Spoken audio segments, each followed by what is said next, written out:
Hello, everybody. It's story time. Today I'm reading to you a book entitled Brave as the Mountain Lion, written by Anne Herbert Scott, illustrated by Glo Colson.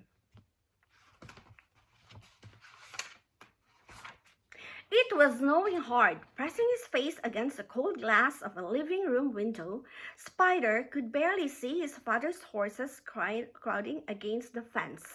Soon the reservation would be covered with darkness. Spider shivered. Any other night, he would have been hoping his father would reach home before the snow drifted too high to push through. But tonight was different. Tonight he dreaded his father's coming. In his pocket, Spider could feel two pieces of paper from school. One he wanted to show his father, one he didn't. Not tonight. Not ever. Beside him on the couch, his sister Winona was playing with her doll.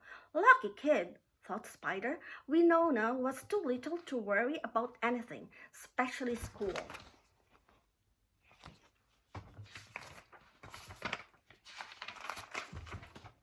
Just then Spider saw the blinking red lights of the snowplow clearing the roads beside their house.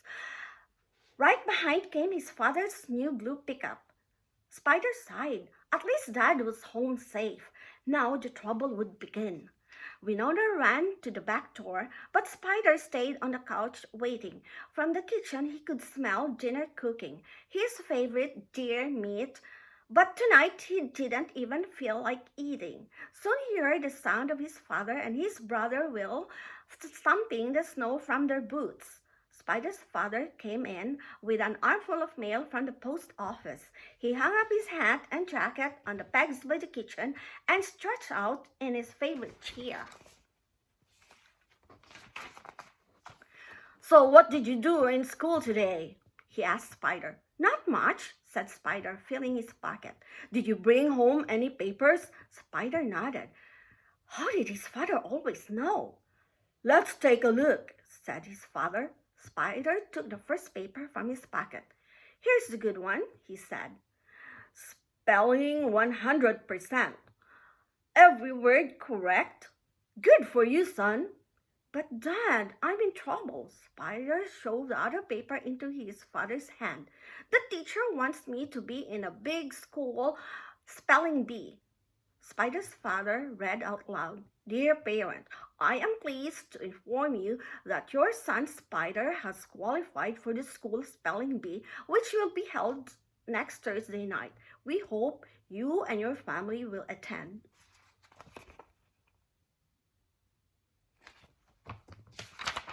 Spider's mother and grandmother came in from the kitchen with a platter of deer meat and bowls of beans and corn for dinner. "That's a good report, little brother," his grandmother said, smiling. "But I won't do it," said Spider. "Why not?" asked Will.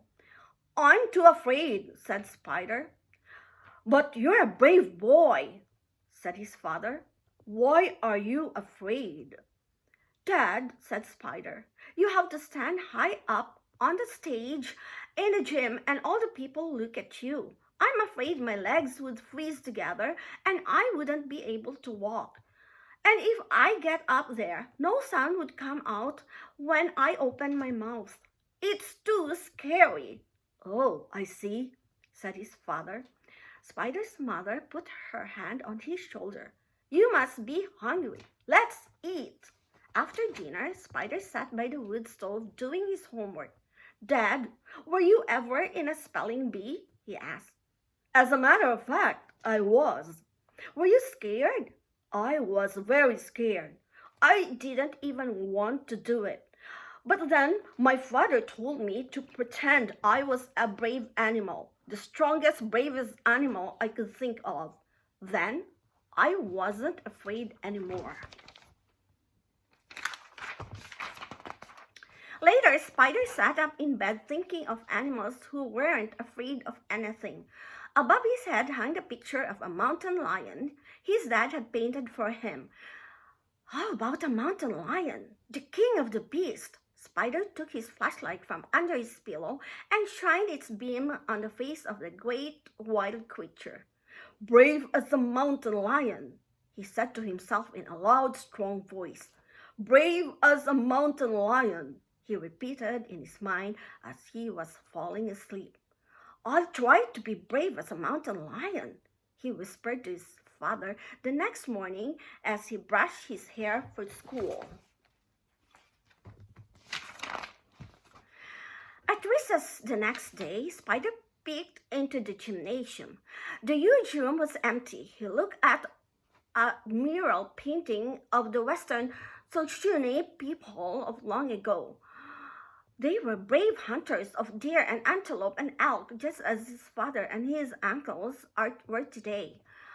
At the far end of the gym were the school board with the school's emblem, the eagle. Every Saturday in the winter, Spider and his whole family came to cheer for Will and the basketball team. Those players weren't afraid of anything. Then Spider stared up at the stage.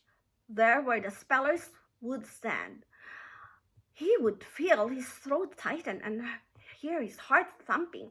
Bumpity, bumpity, bumpity, bump. How could he ever get up there in front of all the people?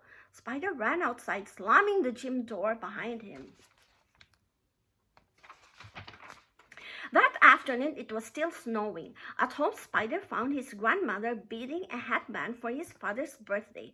Spider watched her dip her needle into the bowls of red and black and white beads. Grandma, were you ever in a spelling bee? No, I was never, his grandmother answered. Are you thinking much about it? All the time, said Spider.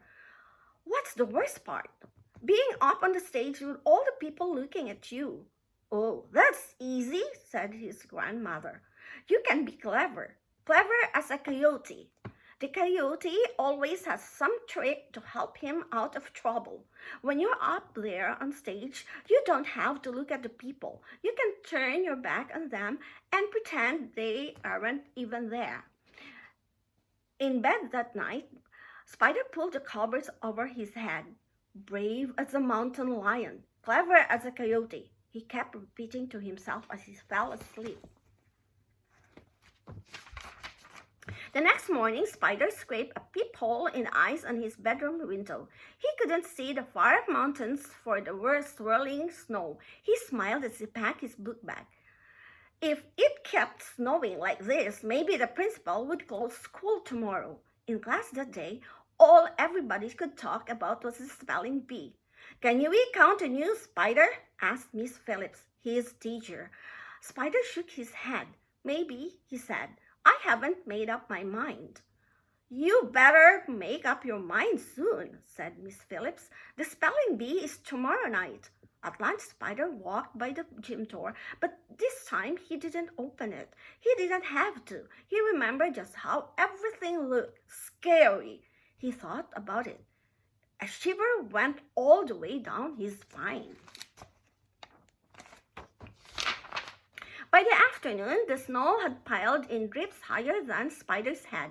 Spider got a bowl of popcorn and went to the carport to watch Will shoot baskets. Time after time, the ball slipped through the net. Will almost never missed. How about some popcorn for me? Will asked his little brother. Spider brought another bowl from the kitchen. Are you practicing for the spelling bee? Asked Will. I've decided not to be in it, said Spider. I'm going to be brave when I'm bigger. Will nodded. I remember those spelling bees. Were you afraid? Asked Spider. I was scared silly, said Will. I was so scared I was afraid I'd wet my pants. Then I learned the secret. What's the secret? Asked Spider. To be silent. Silent? Asked Spider. What does it do?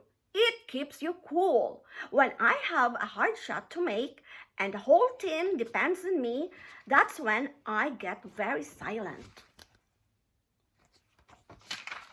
Spider didn't say anything. He just watched his brother shooting one basket after another. Then he saw her. High above the shelves of paint and livestock medicines was a tiny insect. It was his old friend, little Spider, dangling on a long strand as she spun a new part of her web. She was silent as the moon. Spider laughed. How could he have forgotten? Grandmother often told him how, when he was a baby in his cradle board, he used to watch for hours while a little spider spun her web above his head. She had been his first friend. Ever since, his family had called him Spider. Taking the stepladder, Spider climbed up close so he could watch the tiny creature. How brave she was, dropping down into space with nothing to hang onto. And how clever, weaving a wave out of nothing but her own secret self. Say something, he whispered. The little insect was silent.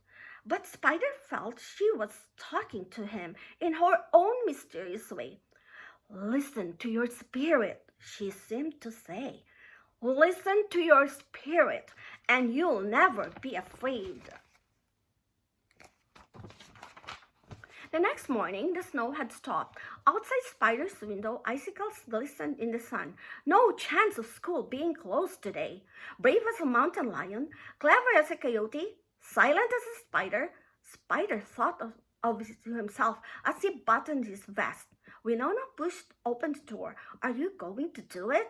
I'm going to do it, Spider answered. That night, all the family came, his grandmother who lived with them, and his grandparents, and his father and his mother, and 3 aunts and 2 uncles, and Will and Winona, and lots of their cousins. 3 of his cousins were going to be in a spelling bee too. Brave as a lion, Spider climbed up the steps to the stage. Clever as a coyote, he turned his back so he wouldn't see the rows of people down below. Silently, he listened to his spirit. Bumpity bump bump went his heart. All the best spellers in the class were up there on the stage, standing in line. The principal gave them the words one by one. At first, the words were easy. Yellow, said the principal. I have a yellow dog. Spider kept his eyes on the principal's face. Yellow, he said. Y-E-L-L-O-W, yellow. Correct, said the principal. Then the words got a little harder. February, said the principal. Soon it will be February.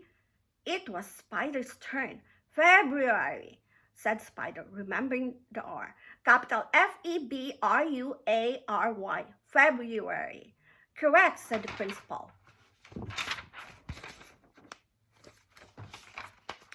Finally, there was only 2 spellers left standing, Spider and Elsie, a girl from the other side of the reservation.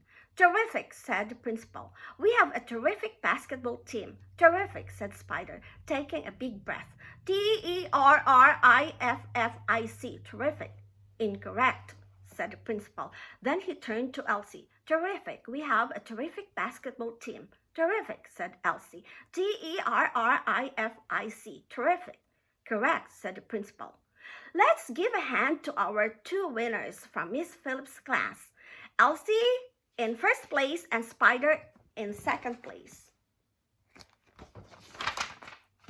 It was over. Spider climbed down the steps and found the rows where his family were sitting.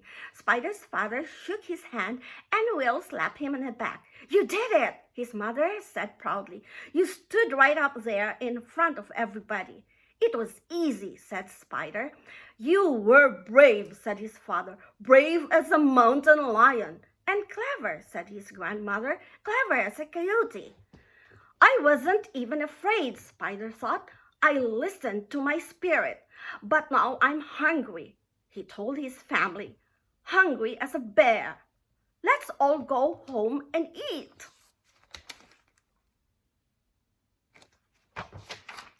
The end.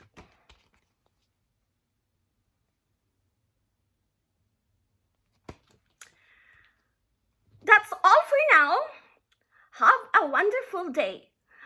Spread love and peace to everyone. Bye.